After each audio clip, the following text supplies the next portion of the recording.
আমাদের সমাজে বেশিরভাগ মানুষের জন্য জাকাত দেওয়াটা সহজ, বিশেষ করে সাধারণ মানুষ যারা আমরা মধ্যবিত্ত বা সাধারণ জাকাত আদায়কারী, অনেক বড় শিল্পপতি ব্যবসায়ী না, তাদের জন্য জাকাত দেওয়া একেবারে সহজ। কিভাবে সহজ আমি বলি। আমরা সারা বছরই আত্মীয় স্বজন, গরিব দুঃখী, আশপাশে পাড়া প্রতিবেশী, টুকটাক সবাইকে দেওয়া লাগে কি লাগে না? লাগে।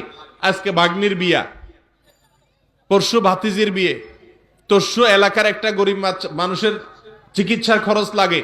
এরকম টুকটাক কাজে আমাদের সবসময় দেওয়া লাগে কি লাগে না? এই লাগাটা, এই দেওয়াটা আপনি শুধুমাত্র জাকাত থেকে হিসাব করে করে দিবেন। কোত্থেকে দিবেন? জাকাত থেকে। বাস, তাহলে হয়ে গেল। জাকাত সারা বছর ধরে দেওয়া যায়। আপনি শুধু ডায়েরিতে বা একটা খাতাতে লিখে রাখবেন যে আজকে একজন গরিব আসলো, তাকে এটা দিলাম জাকাত থেকে, নোট করে রাখেন।